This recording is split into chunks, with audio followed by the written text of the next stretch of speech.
Welcome to the Integration Station. I'm Naturally Ashley, your host, here to guide you down the rabbit hole into the world of psychoactive plants, frogs, and fungi.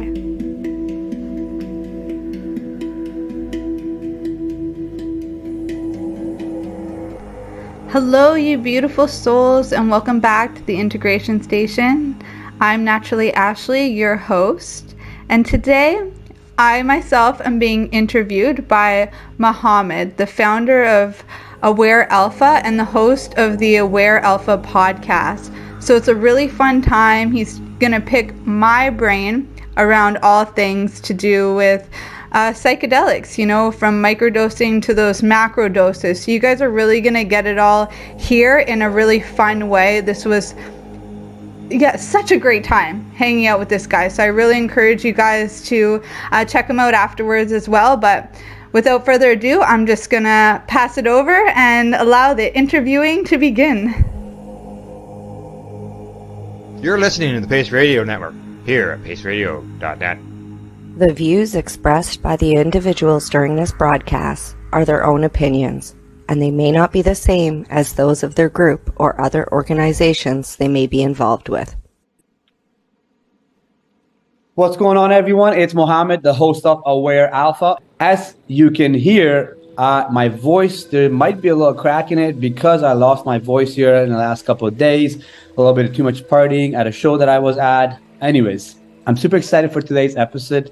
We're going to talk about some interesting conversations about psychedelics, and it's something that I have been implementing into my day-to-day routine in the last year, from microdosing to even recreationally. I do mushrooms, so I'm super excited to pick her brain. And it's interesting, I literally right before this we jumped on this Zoom, I found out that she lives literally like 15 minutes from where I used to live. So it's like just, the universe was like, you guys got to connect. Okay. So with that being said, her name is Ashley. She's a psychedelic integration host or coach, and she's an author, radio show host, and she probably does a lot of other amazing things, but we're going to stick with that for now. Yeah, thank you for having me, Mohammed. It's a pleasure. You're welcome. So one of the first thoughts that comes to my mind is, so how did you get into, becoming a psychedelic integration coach? Yeah, that is a great question with a bit of a winded answer. But essentially what happened is I started working with psychedelics at a really young age. I hung out with a lot of people a lot older than me, and I moved out on my own very young too. So while I was very young at heart, my soul was older and ready to experience some of these things, especially because in my home at the time and in my life, a lot of the adults that were around me were having issues with alcohol and with pharmaceuticals, and I was just noticing what that route was doing to people's bodies and attitudes and how they would change. And I wanted something different. So when I started hearing that psychedelics come from nature, I was all in. I'm like, that's the route. That's what I want to try. And so I worked with them for many years, from 13, 14 until my 20s. And a lot of it was recreational, but at the same time, I will say that in that time, there was a lot of integration that was happening, a lot of insights that were coming through, a lot of action that I was taking.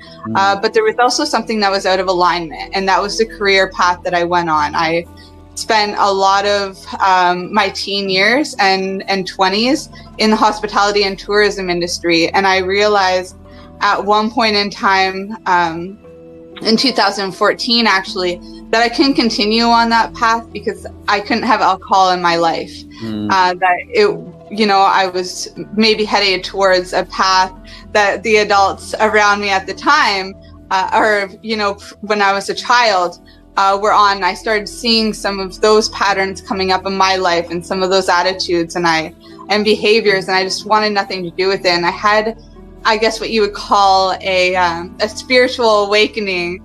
I was living out in British Columbia at the time, an amazing apartment right on the ocean. And I walked that ocean every single day. And I remember this one specific day, I had my pipe on me and I was walking up to the rocks just to sit down and I guess calm myself.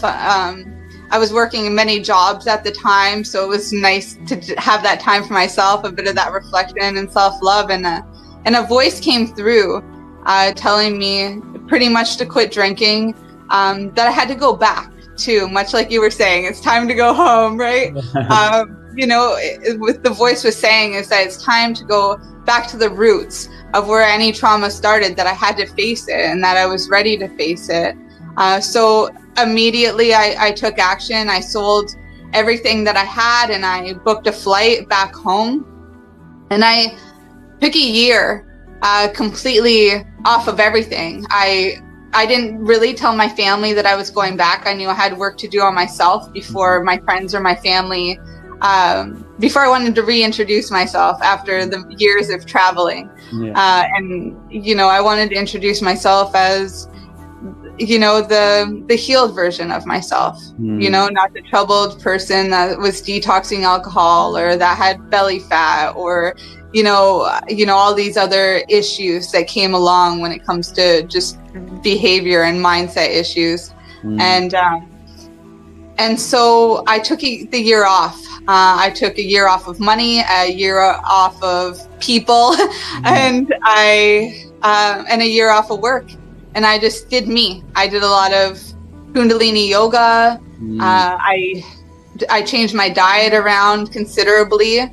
And I was working with psychedelics on a regular basis to just help me with those big shifts, while the Kundalini yoga was there to help me through the integration. And the diet mindset work helped me heal my body, essentially. When I decided to make money again, the only skills I really had, there was many. I could have cleaned houses and other things. I was doing some bartering for my rent at the time, because of course you do need to pay rent, and I wasn't, so I did barter some services. I was a little bit working in that time. But I did eventually come up with the idea that I wanted to walk in Terrence and Dennis McKenna's footsteps and go to the Amazon rainforest. So that meant more money. So I did go back to the hospitality and tourism industry. A couple friends of mine opened up different restaurants and things. So that was the time when I did do a reintroduction.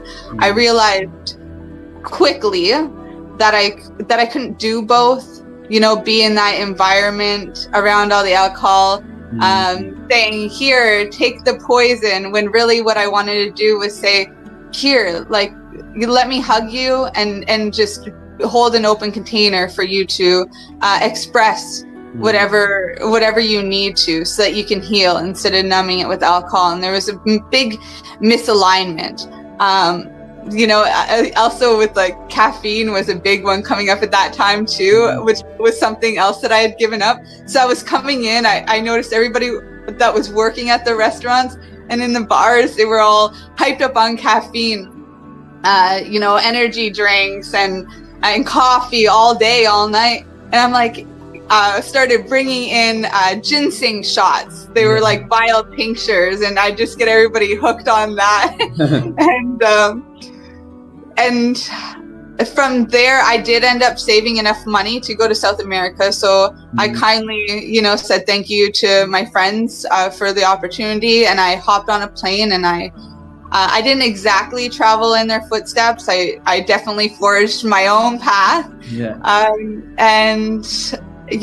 had some great experiences down there, traveling barefoot, backpacked 3 different countries, Colombia, Ecuador, and Peru. Some of those things weren't even on my list. The only thing I knew I wanted to do was go to Colombia. And, so everything else was such a bonus. And I met so many amazing people, and so many great opportunities came from that. But what was most important is that I learned how to trust myself again. When you're somebody who has addictive behaviors, to trust yourself is a big feat, and it was one that I really felt I had accomplished in those moments and in that time. When I got back to Canada, I started doing some trip sitting and hosting field trips with another friend of mine. We would take people through the trails and onto the beaches, and we were right by provincial parks. Okay. We weren't in the park, but we were so close, like it was all very private and very beautiful and insightful. And we were working with different medicines at the time too. Mushrooms being my favorite one. Yeah, I've been working with them for about 20 years now. So there's definitely a long-lasting relationship. My thing, as Terence McKenna would say, they're my thing. Yeah. And I ended up realizing just how much I had grown and healed myself, because I conceived a child, and doctors had told me in my 20s, when I was having health problems, when I was in the binge drinking phases, that I would not be able to have children because I had cervical issues and PCOS, which is an ovarian issue.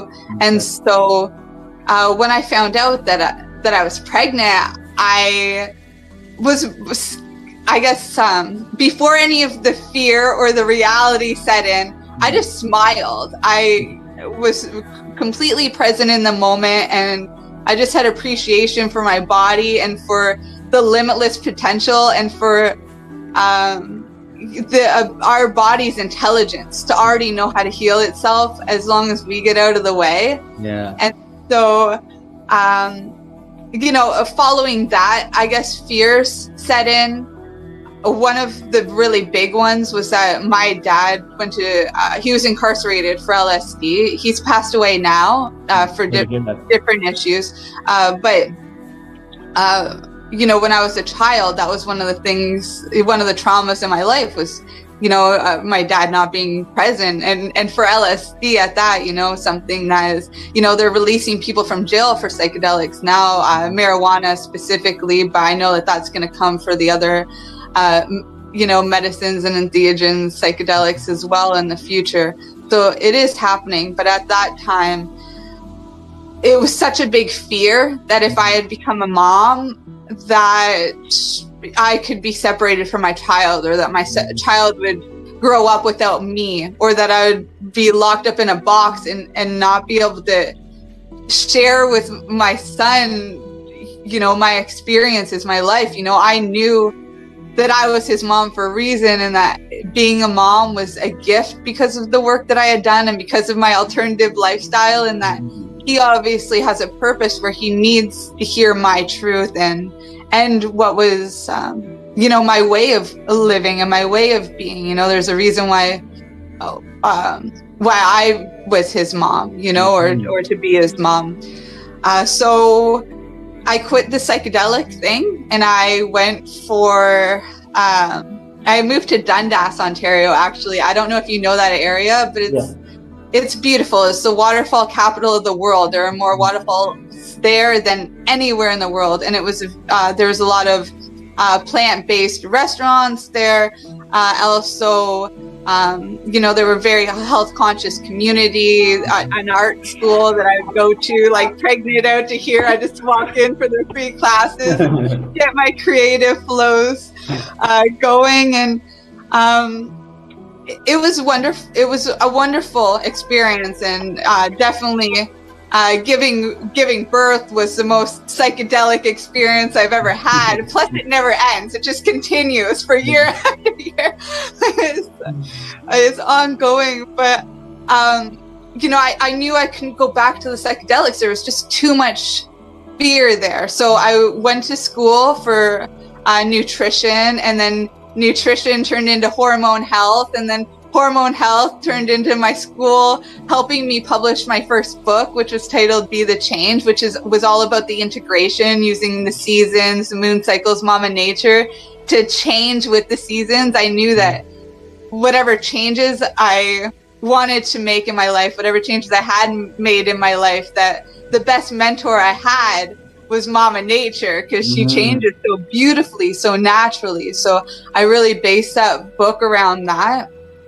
And the thing is, like, you know, no matter what certifications I got, you know, I was collecting them like they were Pokemon or something. And I'm like, Reiki, herbology, permaculture, this, that, everything. But the only thing I wanted to talk about, Muhammad, was psychedelics. The only thing I wanted to talk about was mushrooms, how they healed me, how I loved them, how they were my thing. And so that was it. I got in touch with Dr. Dan Engel. Actually, I should rewind just a second there. Before I found Dr. Dan Engel, I did this kind of crazy thing, but I needed it to get my mind around it. I knew that I still wanted to talk about psychedelics while I was in school and doing all of these other modalities. So I actually started writing Joe Rogan for about a year. And while I did not talk to him, and I was not like crazy enough to think that the messages would get to him specifically, I did write to his team every single month, just giving them an update. And also the main purpose was holding myself accountable. And so in that process, I was still talking about psychedelics, and I was still talking about my passions, but in a safe container with people who actually got it. And I was doing some sales for On It, and one of the doctors for On It supplements, who at the time Joe Rogan was involved with and advertising heavily, was Dr. Dan Engel. And so I connected with him kind of the same way. I was just messaging his assistant for a long time. And then finally got in on these calls with him, and I got him on the phone himself and was just working with him and listening in on his calls when he was doing integration coaching. And I found that that was really my bliss point, because there's this, like in the business world, we call it a niche. But what I saw was that there was something missing out of the retreats. There was something missing. It doesn't matter if it's a psychedelic retreat or a Tony Robbins training or a boot camp or what, that the messages that come through from those times, there's a lot of excitement, a lot of opening, a lot of understanding. But shortly after, it just goes away. And the only way to hold on to that is by including integration work and different modalities and trying on different hats and seeing what suits you, and really taking action on those messages as they come through. So, you know, if it's self-love and self-care, you need to be taking action in those areas, or those feelings will just fade away. And so in watching Dr. Dan, how he would help people through this process, help them understand not only what the medicine was teaching them, but how to integrate that and make it into lasting changes. You know, information is power, but only if you're using it for transformation. Otherwise, it becomes shelf help and it doesn't go anywhere beyond that. And so I was really blessed, I think, to have such an amazing person to look up to in those ways. And that's really what formed Elemental Growth. I did launch my business in 2017, and so that's about 7 years now that I've just been practicing, and still I'm learning. I learn from every single client I have, from every article that I write, from every medicine that I work with. It's an amazing process, and I'm really grateful that you asked me to share that, and I hope that it inspires somebody else. So thank you. That's amazing. No, thank you for sharing that with me. That's it's just interesting how long it took you, you know, traveling, backpacking, all the experiences that you went through that finally brought you back home, and not just in the, you know, physical where you are right now, but I mean, like, you know, mentally in your own body, finally coming back to like, this is my thing. Like I get, like, you know, and I gotta, this is my purpose. This is what I gotta do. And you actually stuck with it, right? So that's amazing. Sorry to hear about your your loss there. How old is your little one now? He's 6.5. 6.5. That's amazing. So my question is, when you call integration, right? Integration coaching. What is that like? Explain that. What does that look like? You know, what is it exactly you guys are doing with your clients? Besides, let's say, like a psychedelic sit is with, you know, if I want to have a psychedelic sit with you, it's like, you know, we set up a time, I come, and then we, you know, you feed me some mushrooms, and then in a couple of hours, and you guide that sit, right? Now, what's when does the integration come out? Like, what does that look like? Yeah, so there's about there's many steps in my book Rebirth that came out this year. You'll be able to see all the steps. I align them with the chakras for anybody who's into spirituality in that way, so you can see what the steps are. But basically, you need in 3 steps, we'll keep it basic here. You need your preparation, then there's the experience or the ceremony, and then there's the integration. So the integration comes following the experience. It's when you first start coming to after working with psychedelics, and you get all that euphoria, and you can get your journal out, and you're like, I need to keep all of this information forever. I need to hold on to this feeling. So the integration, what that does is just extend those feelings so that you can make your life ceremony. Because what ceremony is actually doing is just reminding us how to live every day, how to be present, how to set intentions. You know, intentions are part of that preparation phase. So what I do in my practice is I actually work on all 3 of those levels. Sometimes people come to me and they say, I've been on SSRIs on and off for years, and mainly I'm on them for SADS in the winter. Or someone says, I've been on them for 16 years, or I've been on them for 20 years or 40 years, and I just want off. Well, I can help them through the preparation to start working with the psychedelics. And I do this one-on-one. I do much of my work is one-on-one. However, there are times and certain people that I collaborate with for group. But for this show, we'll just stick with the one-on-one or for this answer. And then for ceremony, I do that sometimes for people, again, one-on-one, though again I have done the group thing as well, and I'm open to looking for those synchronicities, right? It's not something that I'm doing for everybody, or just because somebody asks me or because a group asks. I'm looking for those synchronicities to know that it's right all the way around and in alignment, not forced, that it's just natural and beautiful. And then the integration part.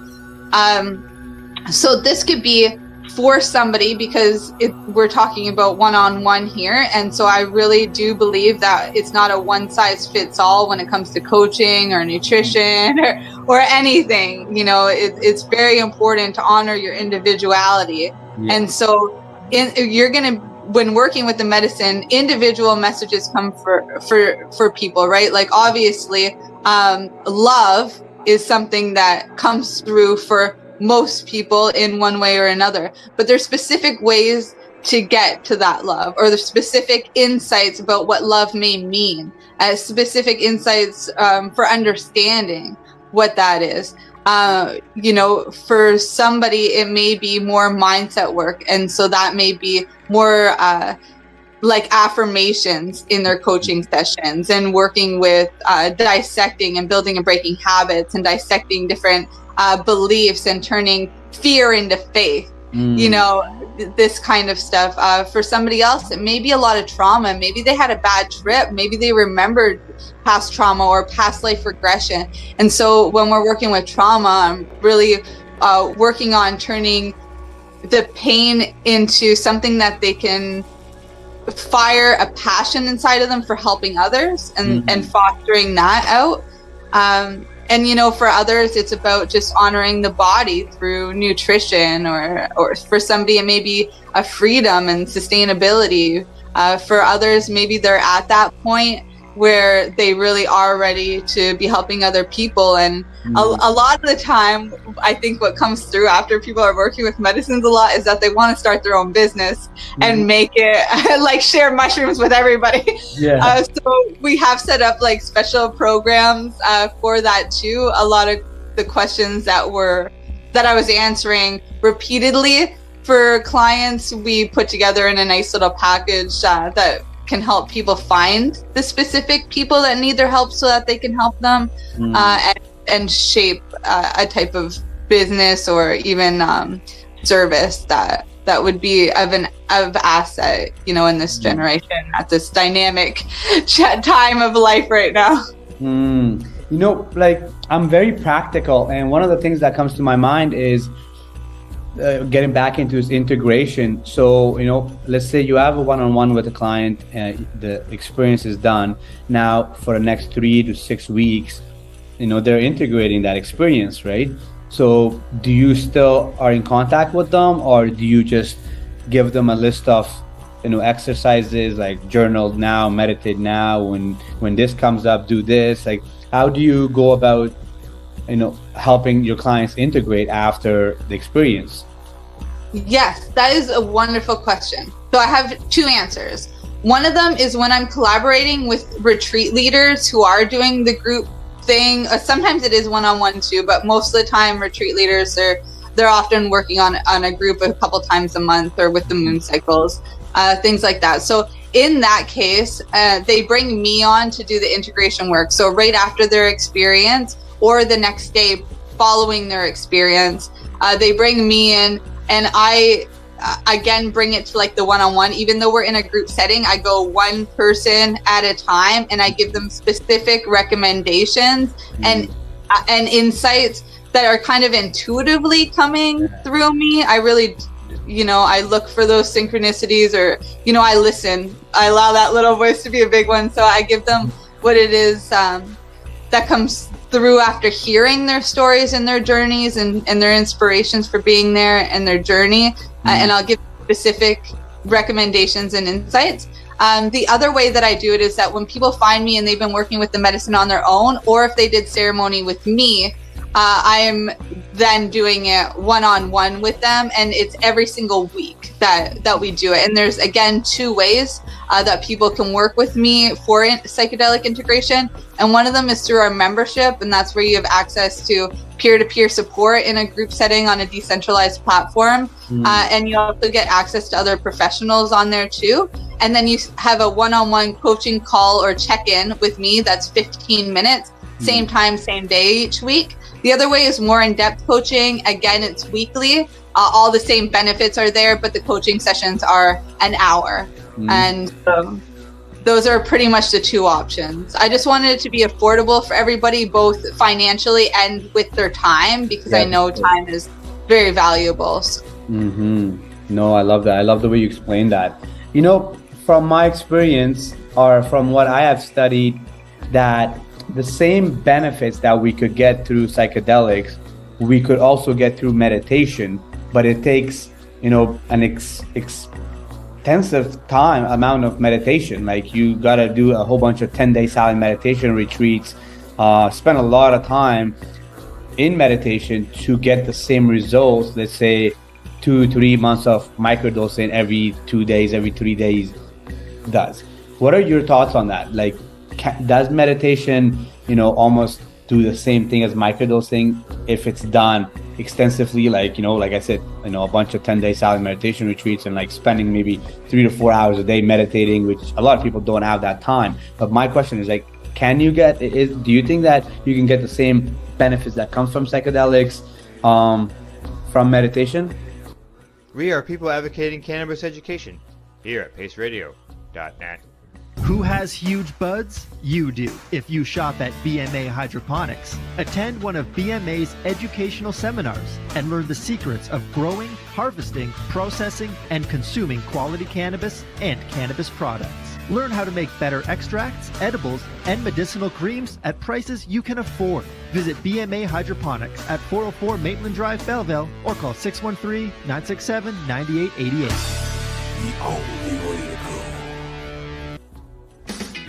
Enjoy the buzz of legalization with Campbellford Lifestyle Shop. From lights to plant nutrients, books, consumption accessories, and more, we've got all your basics to grow or consume cannabis. Visit our info center or take a look at our piercing services and body jewelry, now available in-store through Campbellford Lifestyle Shop, 17 Bridge Street West, Campbellford.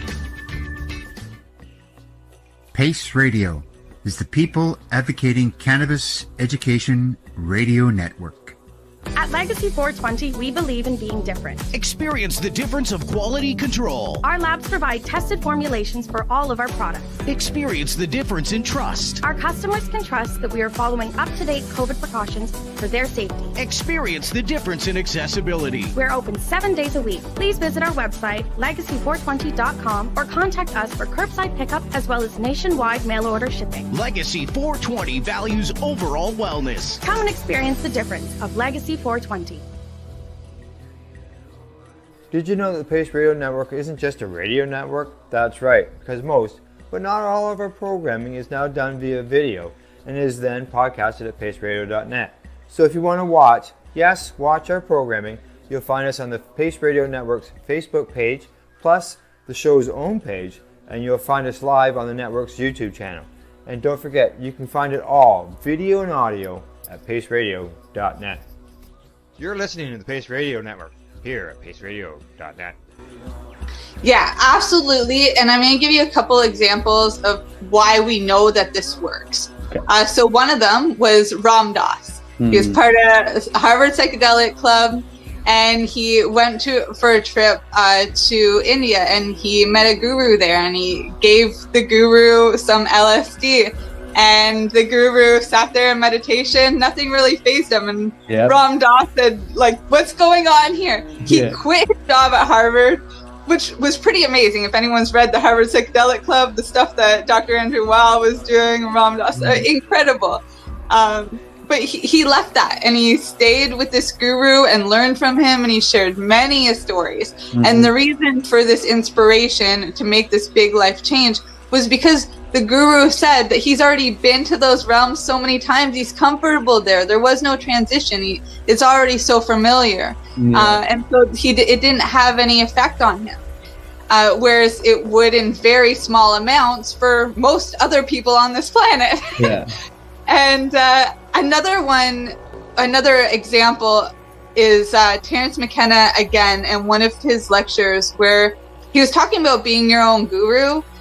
Because we need to trust our own direct experience over anything else. And another thing that he said in that lecture that really stuck with me was that while meditation can be very valuable, there's just not enough time for the collective to get to that point. You know, this world would be very different if we could all just meditate and be in that zone or experience that zone. But as you're mentioning here, it's very difficult and it takes a lot of time. And so Terence McKenna was really adamant that psychedelics were the gateway, because what you can do in, you know, years of studying meditation and practicing and hours upon hours of implementing this practice into your life over years, it would take too long to make a difference in the collective. In this, we need to do this now. Like, this is really important that more people get to these states of consciousness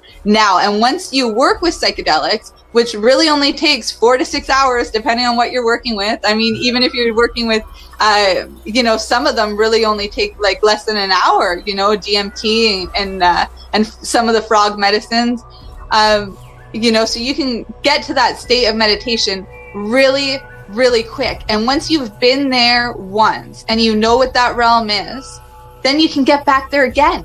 Then meditation is easier to step into, then you can close your eyes and find your breath, because it's a remembering.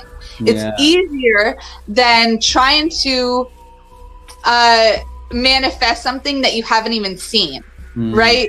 If you haven't seen it, if your mind's eye can't visualize it, then it's not going to be there. But if you've experienced it and you've had that direct experience, then you can like zoom back as you desire through these other tools. So meditation is an amazing integration tool. Okay, I love that. Great answer. And I asked that because myself, I did psychedelics recreationally in high school and all those. And only in about 4 years ago, I went to a 10-day silent meditation retreat. And that was like the beginning of my healing journey, one we could say. And after that, I was meditating like 3-4 hours a day, every day, going through a lot of, I just, healing a lot of childhood trauma that I had. I was born in Afghanistan, went through crazy rough times as a child. So I was just meditation just opened up all that, and I'm just now doing all the ego work and shadow work and all these things, and getting to know myself, my inner child, on a deeper level. And only this year I met one of my good friends, and she does a lot of sits, and she works with a lot of clients. Like psychedelics is also earthing, and then so I started to microdose, and because I felt like I already had these tools, meditation, journaling, and breathing, I already had these tools now, and I felt much more comfortable getting into psychedelics. So where I wonder it would have been if I had got into microdosing, let's say, prior to going into the meditation retreats and spending 10 days in silence. Like, I wonder how that would have been, right? But I'm glad that you answered that question, because it was good to hear from somebody that's been in the game much longer than myself. So I'm glad to hear that. And also the Ram Dass story, I know exactly. He's sitting with his guru, and then just changes everything. He's like, what is going on? Like, he gives him even more, and he's like, he's not even tripping. Like, what's happening, right? And that's why he decides to just stay in the mountains, and ends up that man ends up being his lifelong guru, right?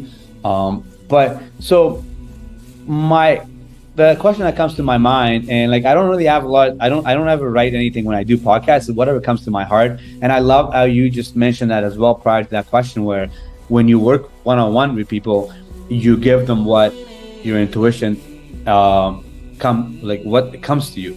But what really caught my attention was that you listen to their story first, and then you let your intuition. So it's very accurate, because you just you understand what their story is, like you hear it, and then you let your intuition, that inner voice, speak whatever message that comes, which is very, I feel like it's private, in a way, because if you didn't hear their stories and you just sat there and you're like, this is for you, it would be almost like, but what do you know about this person, right? Like, so I like that you mentioned that. So now, microdosing, right? From my experience, I feel like microdosing just made me more happier. And not that I wasn't happier already, but it almost it made me realize the power is in my own hands. That's what happened with microdosing. I started to do microdosing every other day in January this year. And I did it probably for 2-3 months. And that's what really happened. I started to just realize that I'm in control of this more than I think. There's a lot of times, I feel lonely, insecure, lost. I'm not good at all these emotions that we feel. And what microdosing did for me was that I just started to realize that it's okay. These emotions are all normal, but I don't have to be these emotions. I can just let them come through me, express them. And then I can get back to myself, my whole self, which is, I'm full of love. I have a big appreciation for life. I have this deep curiosity for learning, and just, that's what happened for me, right? I want to hear from you, what's happening when somebody starts microdosing and these feelings come? And also, what, from your experience, what other experiences people feel or get to when they're microdosing? Yeah. Oh, this is such a big thing today, because there are a lot of people out there that are starting to microdose, and it's a great integration tool too after a big experience, like if you're doing the heroic doses or something big like ayahuasca or Campbell. Microdosing and working with mushrooms in small doses can be really helpful. And I've even heard that ayahuasca and LSD are being used in microdoses. I've personally been microdosing in this last year with both Amanita muscaria and DMT, NN-DMT in microdoses myself to get a better understanding across the spectrum. But I think one of the biggest things is that it's like volunteering yourself to feel it and free it. You don't have to hold on to it. It's another great thing that needs to be discussed here is that when you're working with the big doses, you're taken for a ride. You're taken for a trip. You're on that road trip. Yeah. There's you're going to another dimension. You're out of body, or up in those higher chakras. Having a different experience.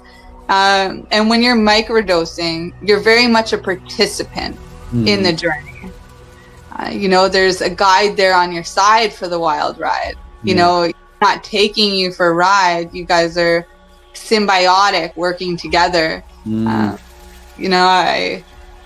though I'm looking at my son's drawing of Spider-Man, like in behind the camera here. So it's reminding me of like Venom and Spider-Man. Yeah. The symbiote or bios. It's not exactly like that, but kind of maybe. Like if mushrooms are this alien life form here trying to utilize humans as a vessel, then it very much could be like that. But I do feel when microdosing, like aside from this fantasy land I just brought you to, you really are just this active participant with this partner going through your day.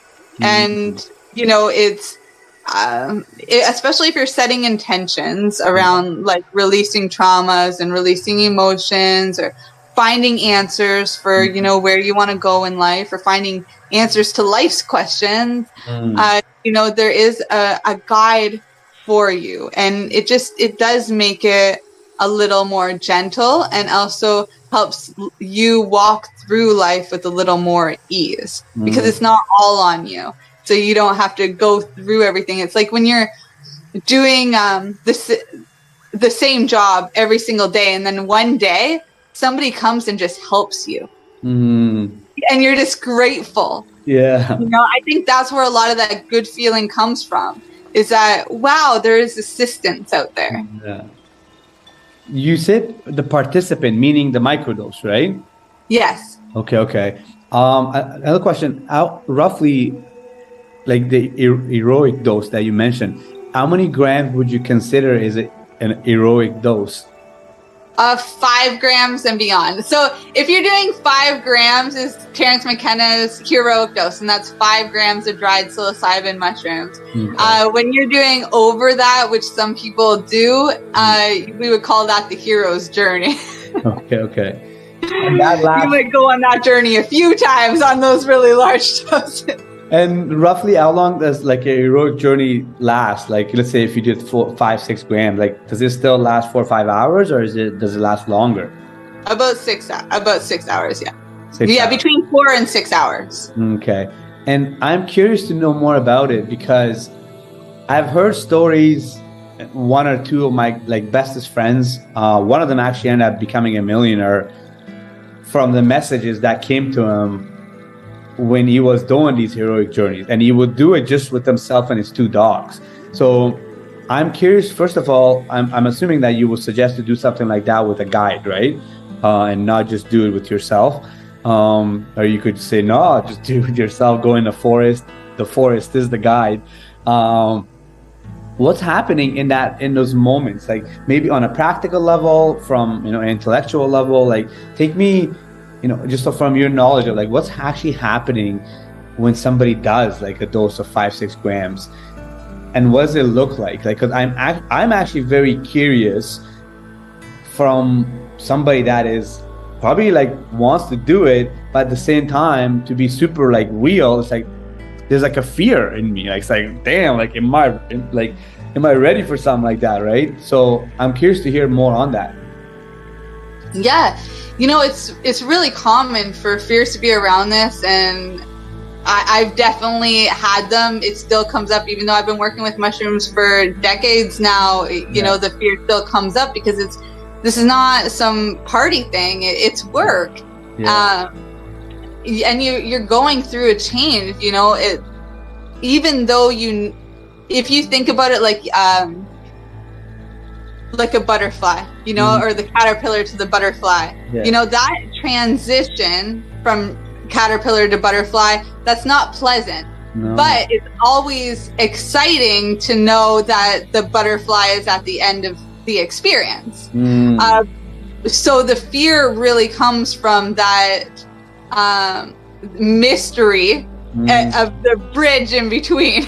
Yeah. What's that catalyst part gonna be like? And so there is a lot of fear around this. My advice would be to feel the fear and do it anyway. Yeah. Like what really happens is, how we're talking a lot about integration work, integrating modalities and following the experience.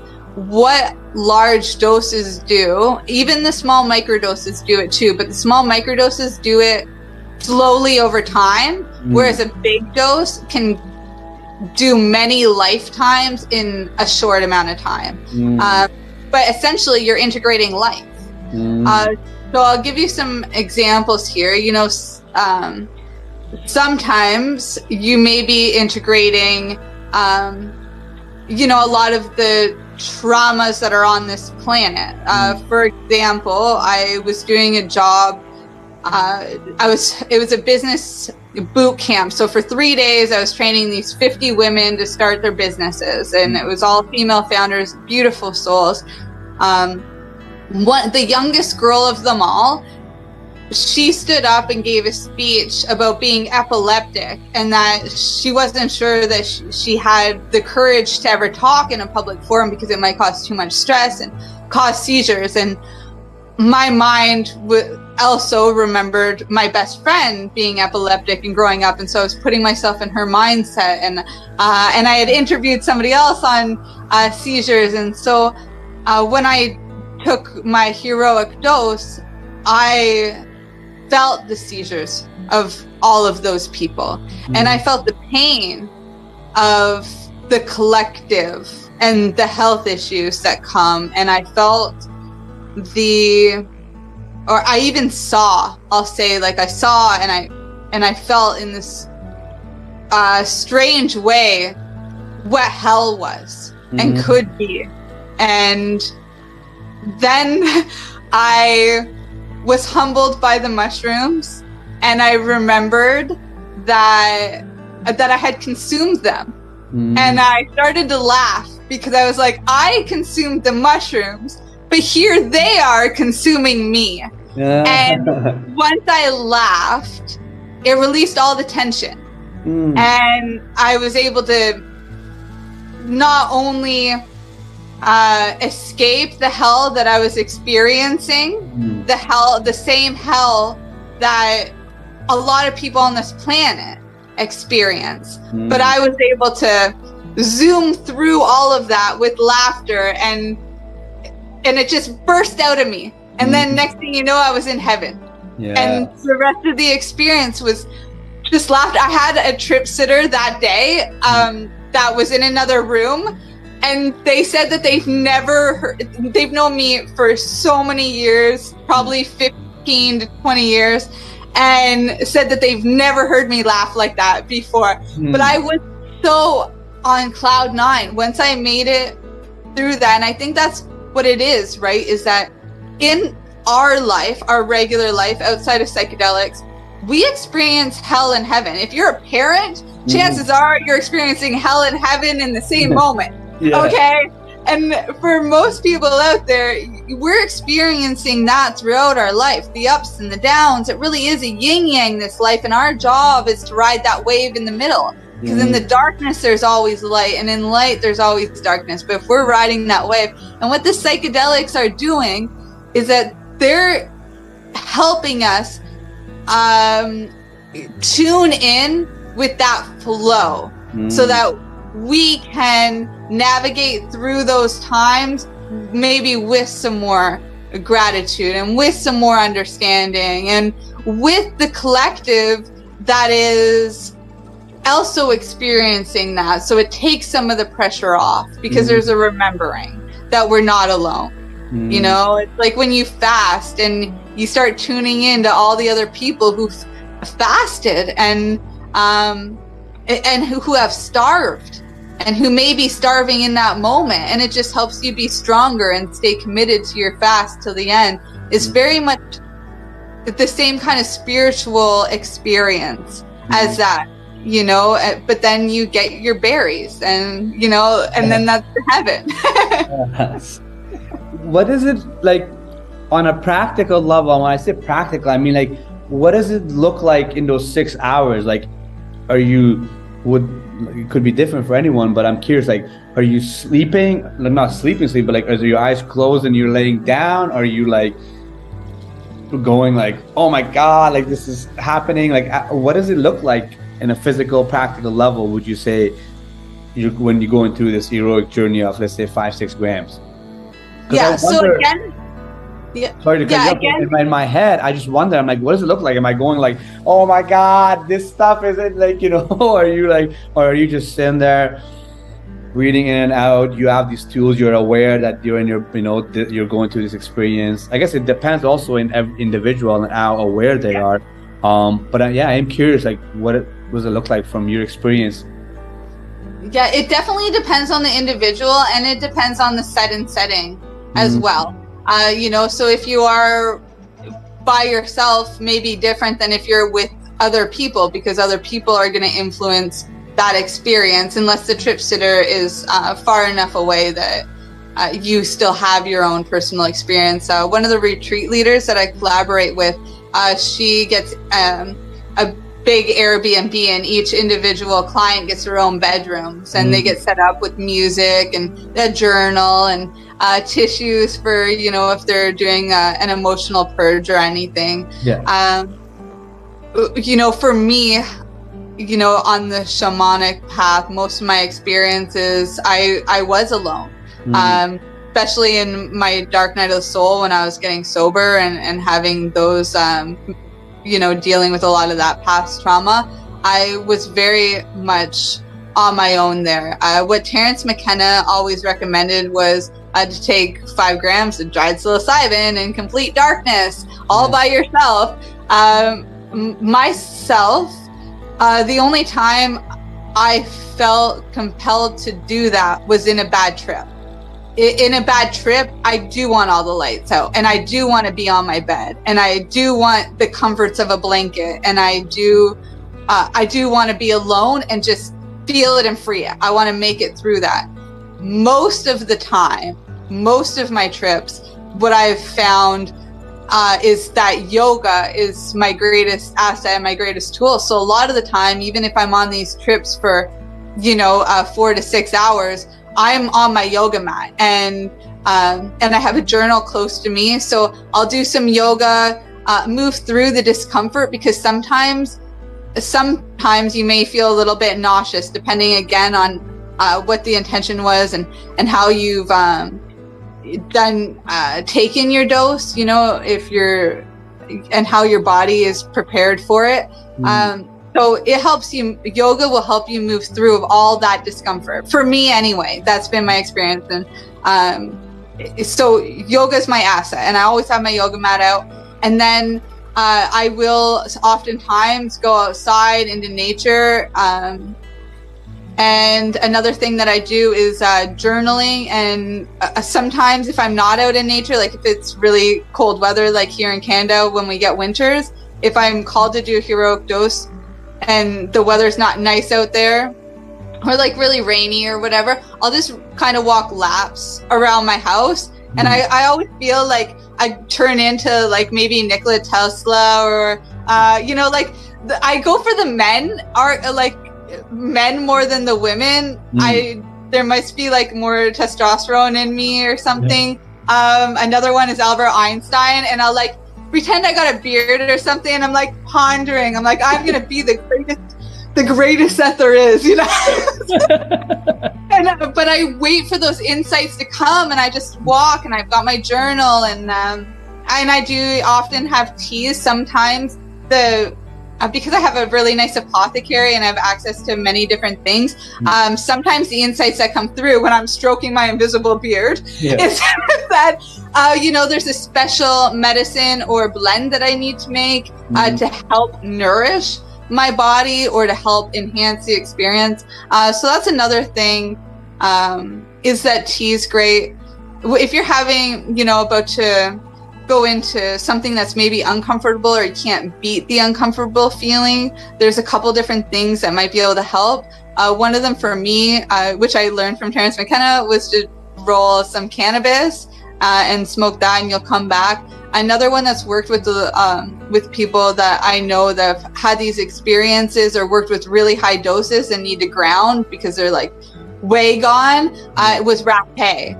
which is a tobacco snuff. And there's many different ways that you can work with rapé, many different blends. But that's another one too. I hope this answers your question. I'm not sure if I actually did. No, it did. And another question came. I actually have a couple questions. I feel like I have so many. First of all, what would you consider a bad trip? Yeah. So a bad trip is those things that feel uncomfortable. So a bad trip may be that your body feels really uncomfortable and maybe you feel like you're dying. The truth is, pardon? You feel helpless, right? Helpless or like completely out of control. Like some people feel like they're dying, and because there's parts of you that are. Yeah. Parts that don't need to be there anymore, parts you've outgrown, like going from the caterpillar. You no longer are you the caterpillar. And that is very uncomfortable, that transition. And when you're going through the transition of surrendering to the mushrooms, it's very uncomfortable, but some people have a hard time surrendering. And if you don't surrender, that can easily turn into a bad trip. Like, for example, when I was talking about tapping into the epilepsy that's happening in the world, that was very much a bad trip. I thought that I was dying. I thought for sure I was shaking on the bed and I wasn't going to wake up. But as soon as I laughed, that was the surrender. There was this part of me that found it very comical that they had consumed me when in reality I took them. And it just brought so much. It relieved everything, like somatic shaking. That's what laughter is like a type of somatic shaking. And so I was able to move through that bad trip. But that was the bad trip, was that part where I felt like I was in hell, where I was seeing hell. And this has happened other times where I've fully seen demons. Sometimes I see them outside of me, and I've even seen them working with different medicines where they're coming out of me and facing me.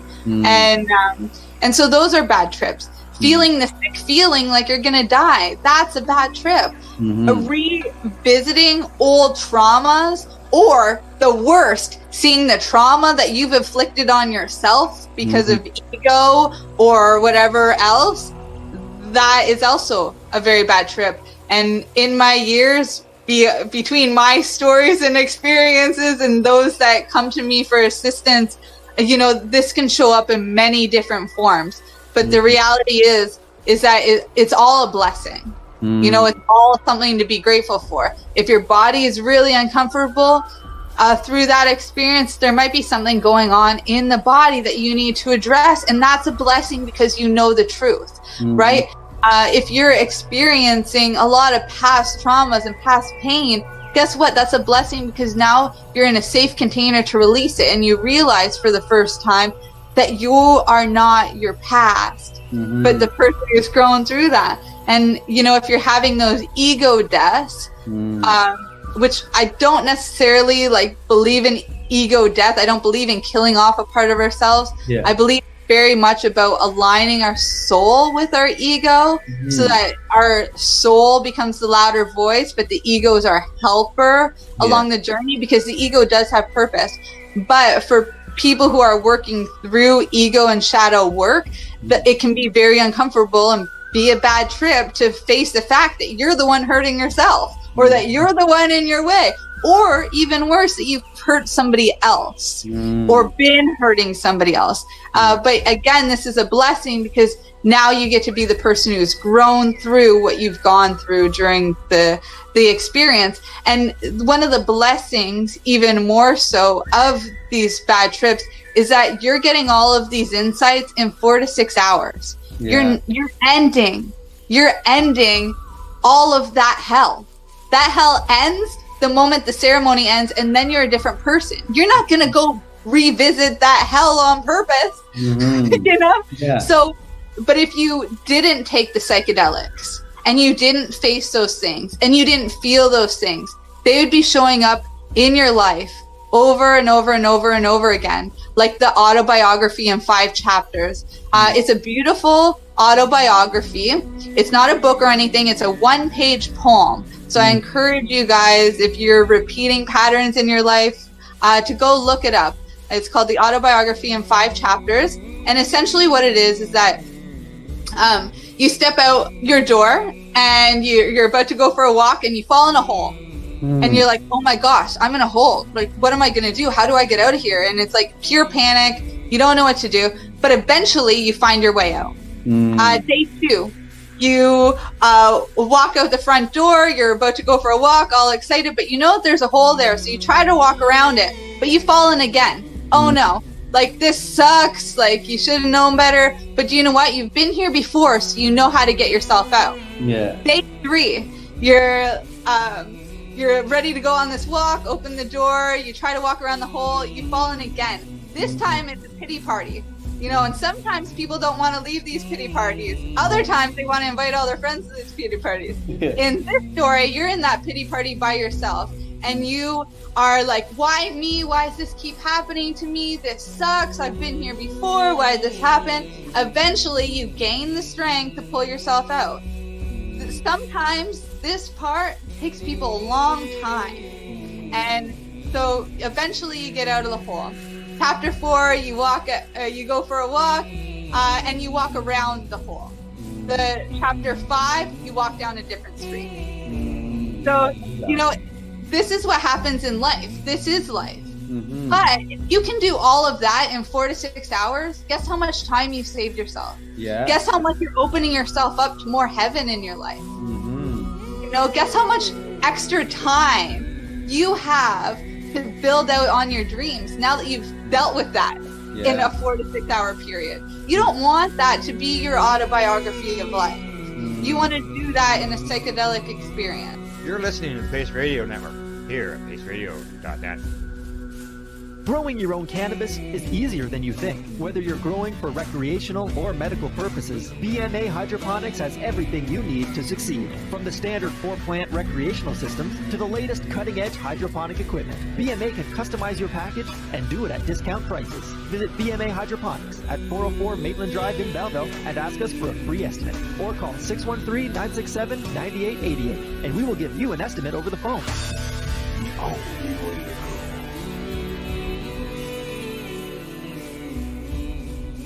In February of 2022, the Victoria Cannabis Buyers Club and Ted Smith were fined $6.5 million. This for helping 8,500 patients with access to medical cannabis. In our interview with Ted, he spoke to us about how people can donate to help in an upcoming court challenge.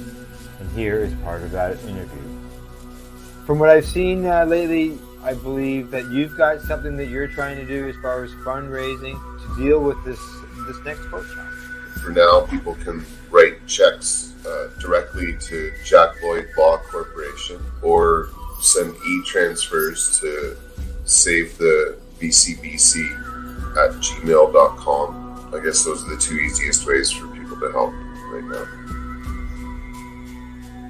What do you find at paceradio.net? People advocating cannabis education. A doctor's job is to relieve your pains. And when it comes to growing cannabis, the biggest pain is trimming. Let Dr. Buck Cannabis Trimming Solutions take the pain away. Whether you're a home grower or a commercial operation, we have the cure. From 4 plants to 400 plants, garden size doesn't matter. Dr. Buck Cannabis Trimming Solutions comes to you with years of experience and professional discreet service. It's simple. We trim your weed and we do a damn good job. Visit drbuckcts.com to book your trimming. Did you know that the Pace Radio Network isn't just a radio network? That's right, because most, but not all of our programming is now done via video and is then podcasted at paceradio.net. So if you want to watch our programming, you'll find us on the Pace Radio Network's Facebook page, plus the show's own page, and you'll find us live on the network's YouTube channel. And don't forget, you can find it all, video and audio, at paceradio.net.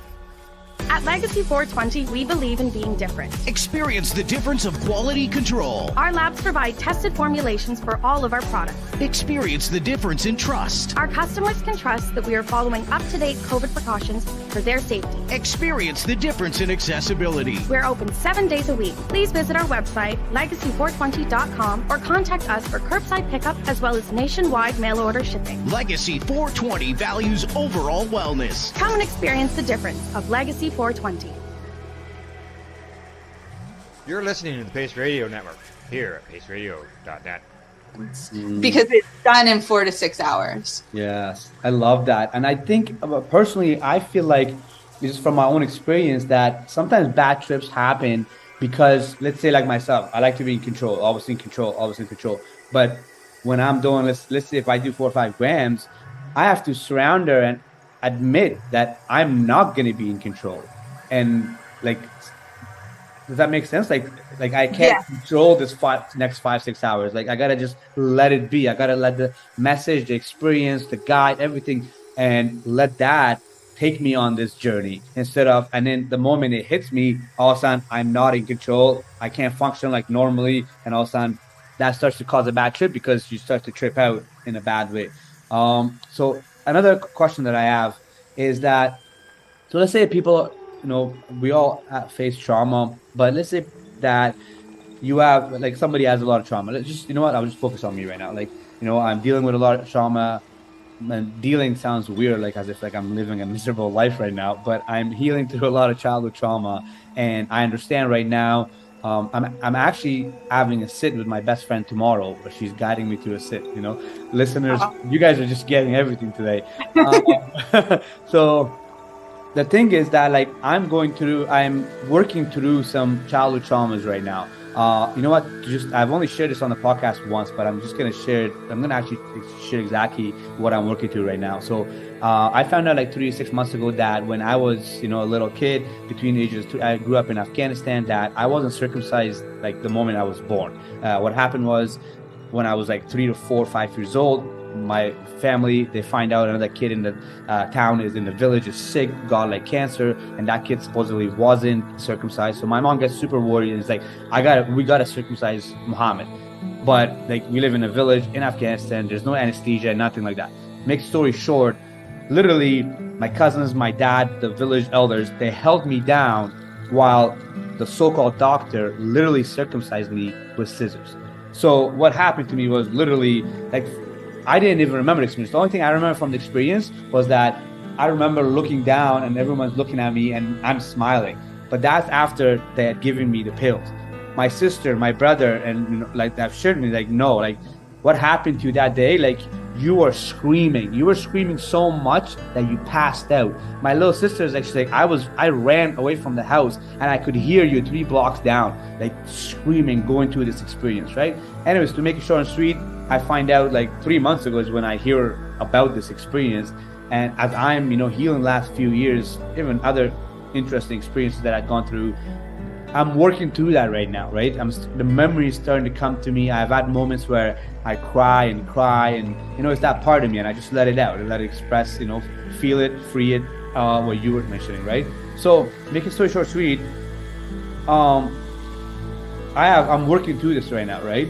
So, isn't it accurate to assume that if I'm gonna go on let's say I do a 4 or 5 grams of heroic journey, like it's gonna be probably a so-called bad trip, but there's no such thing as bad trip. I don't want to say it like it's a bad thing, but like it's gonna be an intense trip because I'm obviously working through this part where I'm processing that experience and going through that experience. And like, pretty much what I'm trying to say is that, like, if you're dealing with a lot of trauma and you're like, I'm gonna do like 4 or 5 grams to find myself, you're gonna end up, this stuff is gonna come up. Like, you can't bypass things, right? Like, if you're dealing with a lot of stuff and you do psychedelics on 4 or 5 grams, you're gonna end up feeling all this stuff. Like, you're not gonna bypass this and be somewhere else, like finding your career or finding the job of your dreams, or intuition giving you the inner voice, or the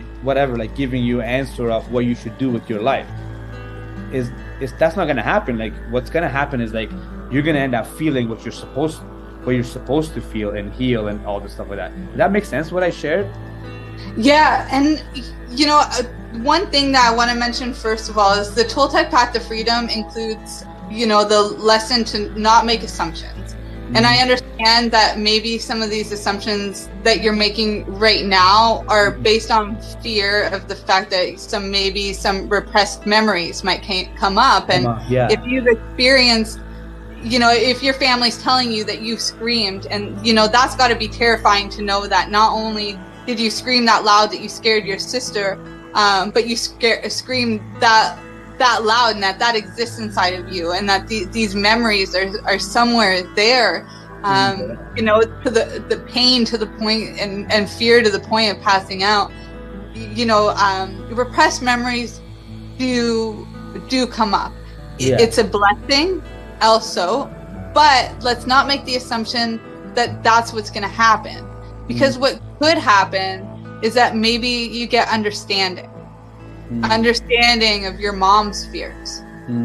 Maybe it's self-love for, you know, the fact that you were strong enough to make it through that you found these mechanisms inside of yourself to turn off and surrender. You know, your type of surrender was to pass out. What I would recommend to you, because of your tendency to want to control things, would be to get out on the yoga mat, because then you can control your body. There's something you're in control of, and when you're moving your body too, you're also releasing, right? So it may help you in that way. And it can be very meditative, which is a realm that you're really familiar with. And yeah, that would definitely be my recommendation. Like, none of this stuff is easy, but I don't want you to assume that you're just going to go into these memories. The chances are that you may go into memory regression, or like bringing back up these memories, if you didn't know. But the truth is, you do know, and you're already doing the healing work. And now I don't want to assume or guess or put it out there, but from my experience, I think you'll actually be okay and get more healing out of it, and that it's not actually what you expect. It's good to feel fear, because then you're working through the stuff consciously, right? But still do the thing anyway, and allow it to bring up what it needs to. It may not be anything around this trauma. Maybe it is. Maybe it's about healing it. Maybe you do have to experience it again. I don't know. You don't know. The mushrooms won't know until you take them. Exactly. What I love the most about what you just shared was that you were able to pick, because I wasn't able to myself, and I feel like I'm a very analytic and aware person, but it's a journey. I'm working on becoming even more aware that there was assumptions there, you know, that I have these assumptions that damn, if I'm going through all the stuff and I do this, like, I'm definitely going to be feeling this stuff come up again. I'm going to relive these memories again, right? And it's also, I'm also planning to do ayahuasca in 2023. Actually in Colombia, one of my good friends, he hosts and facilitates a lot of these ceremonies. So that's definitely something that I'm looking for as well. But no, what I love the most about that answer what you just shared was that the assumptions, like, there shouldn't be any assumptions. And I think the question that I practiced when I asked that question, that's what I meant to ask was, is it normal, and it's that repressed memory and repressed emotions that are pushed into the body because of crazy experiences in my past, it's normal that these repressed emotions could come up, which you answered that, yeah, it's normal. It could come up, it could not, you could end up, so it's like, you don't know. But what you got to do is, from my understanding of what I'm listening to you, is that you got to just surrender, trust, set the intention, and go through it, because you do believe that this experience, it's like 4 hours. It's literally cutting short of my therapy work in a way, right? I read this one where it wasn't psychedelics, but it was like ayahuasca does what psychotherapy does in 10 years in 5 days, right? So it's like, I'm not assuming, but I feel like, from my experience, that psychedelics like mushrooms could also fast forward somebody's healing journey just as much, what psychotherapy does in, what amount of time and everything.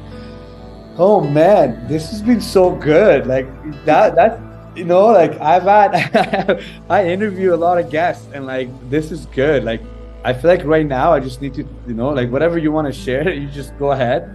I'm just gonna take a couple of deep breaths right now, because like, I just feel really good right now. I'm glad that I reached out to you, first of all, because like, it's like, that was good. Like, you know a lot about this stuff, which is really good. And also, like, I have friends in my inner circle and my network that are deep doing this type of work that you're doing, but I never got into these conversations as much as I did with you. And to pick your brain, I guess it's because we're on the podcast and that's my job. But it was definitely good. So just to like ask a simple question here, psychedelics, when it comes to trauma, okay? When it comes to childhood trauma, actually, first of all, you do a lot of one-on-one. So how often is it that when you're working with somebody, you end up like you're working with somebody where they're using this to heal their childhood trauma? Like, what kind of scenarios most of the times your one-on-ones are coming to with? Are they coming with like, I want to find my purpose in life, or like, I want to heal this childhood trauma, or I have a lot of stuck energy in my body, I don't know how to release it? Like, tell me a little, what is it, the type of problems and issues people are coming to you that they want to solve with psychedelics? Yeah, I think simply put, it's all the same thing. You know, it's all trauma. And my job, I think, is really to help people heal the trauma themselves without a lifetime prescription to big pharma. You know, because there is this natural pharmacy available to us, and all the pharmacy-based drugs are based off of a lot of plant, frog, and fungi medicines. Yeah. So why not just skip through all the bullshit and work with the whole? Because when you start taking apart a whole plant or a whole frog or a whole mushroom, you're missing a part of the whole picture. And I think that's where a lot of the side effects come in and things like that. So when you're working with the whole, you end up becoming more complete, which I think is the goal. Is that a lot of people, when they're coming to me, it's that it was something that comes up all the time. Oh, there's a piece of the picture missing. I've got this far, but there's still something missing.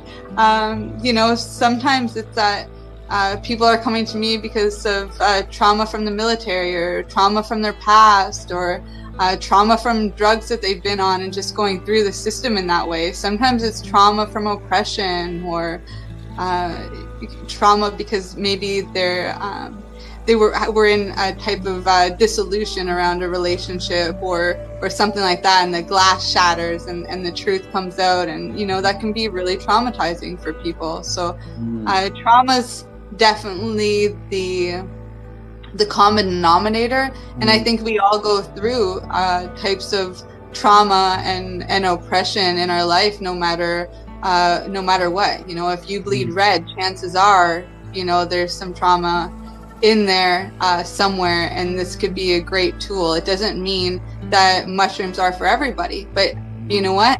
There are 144 psychedelic mushrooms that grow all the way around the world, and even more that are medicinal. There's actually less that will kill you. So, you know, there's fear tactics around here.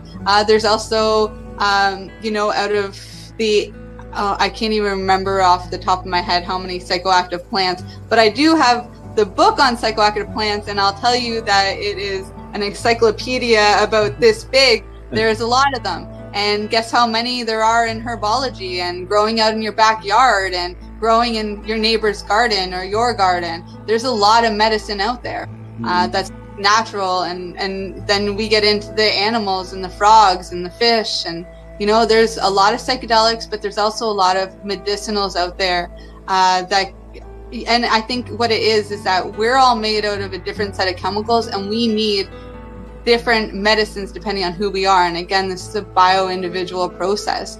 We need to figure out what makes us tick.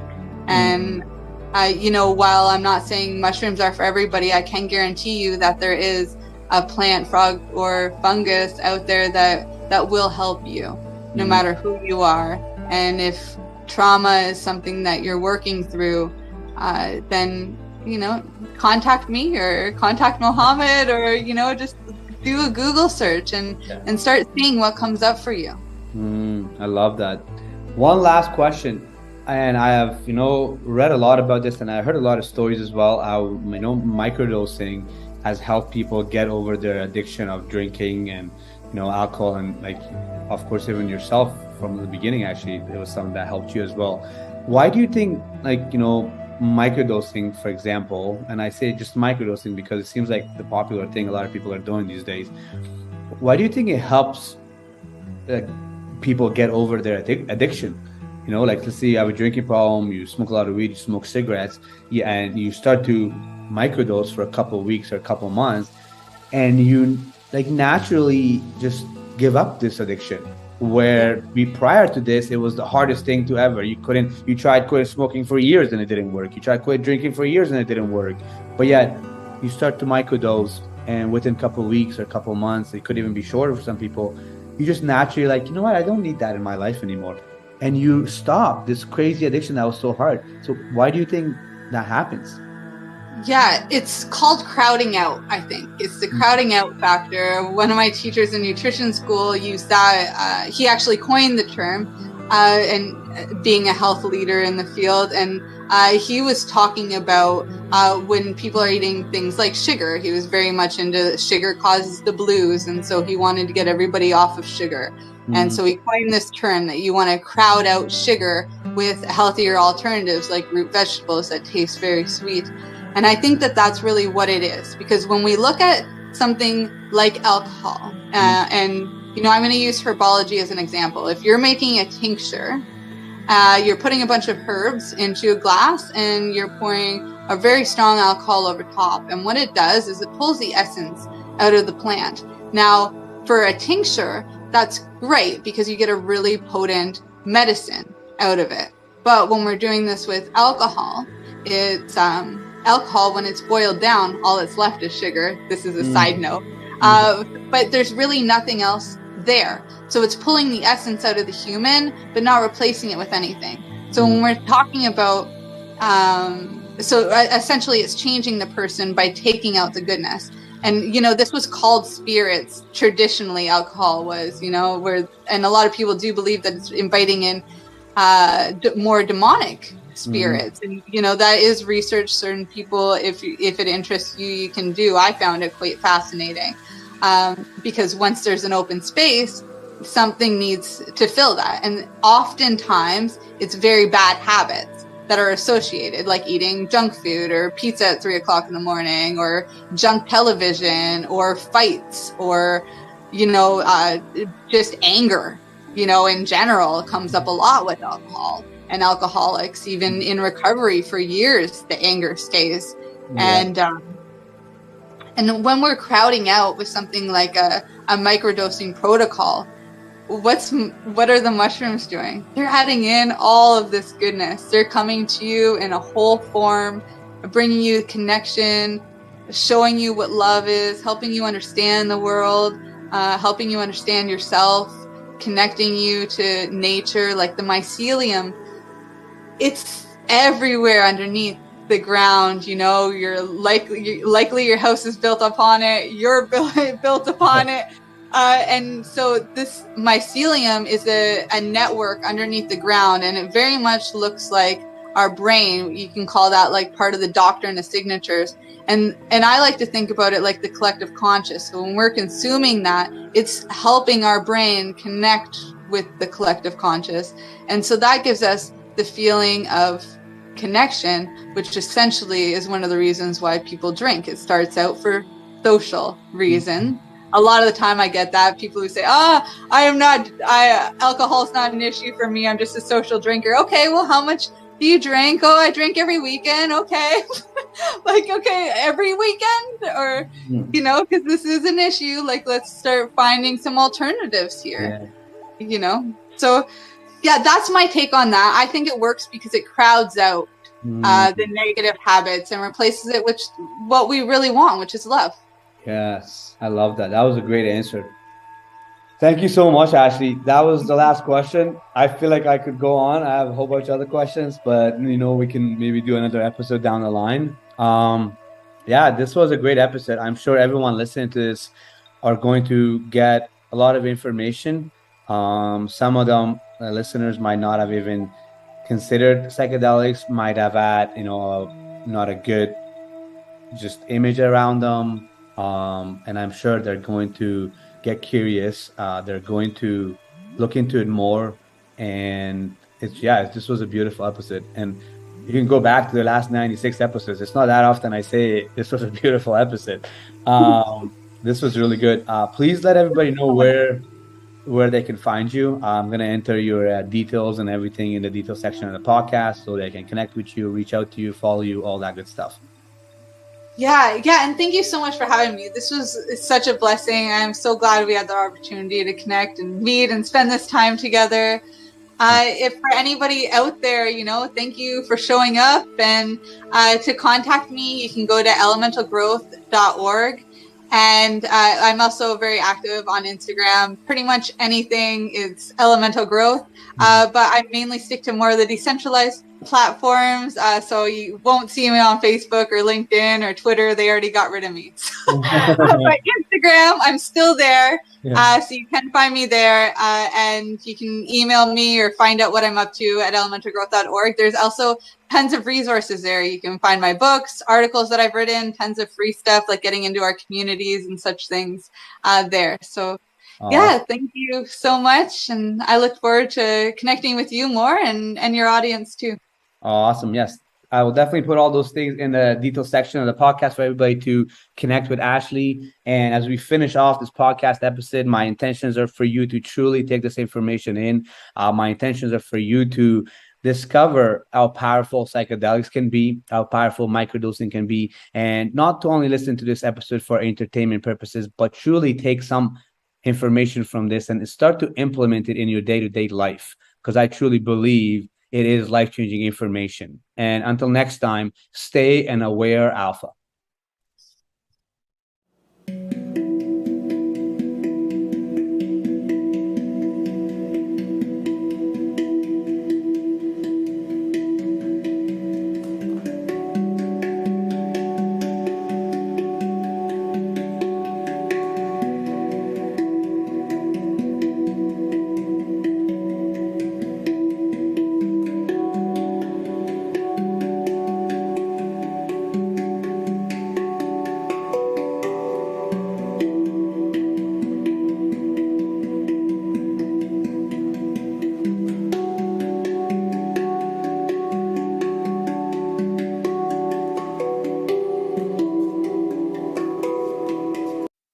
You're listening to the Pace Radio Network, here at paceradio.net.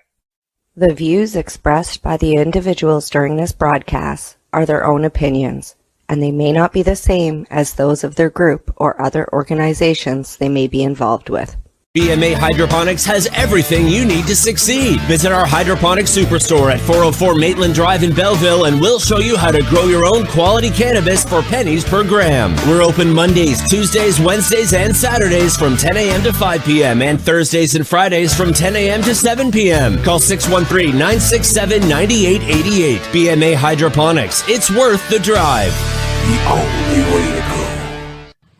At Legacy 420, we believe in being different. Experience the difference of quality control. Our labs provide tested formulations for all of our products. Experience the difference in trust. Our customers can trust that we are following up-to-date COVID precautions for their safety. Experience the difference in accessibility. We're open 7 days a week. Please visit our website, legacy420.com, or contact us for curbside pickup as well as nationwide mail order shipping. Legacy 420 values overall wellness. Come and experience the difference of Legacy 420. Did you know that the Pace Radio Network isn't just a radio network? That's right, because most, but not all of our programming is now done via video and is then podcasted at paceradio.net. So if you want to watch our programming, you'll find us on the Pace Radio Network's Facebook page, plus the show's own page, and you'll find us live on the network's YouTube channel. And don't forget, you can find it all, video and audio, at paceradio.net. Enjoy the buzz of legalization with Campbellford Lifestyle Shop. From lights to plant nutrients, books, consumption accessories, and more, we've got all your basics to grow or consume cannabis. Visit our info center or take a look at our piercing services and body jewelry, now available in-store through Campbellford Lifestyle Shop, 17 Bridge Street West, Campbellford. You're listening to the Pace Radio Network, here at paceradio.net.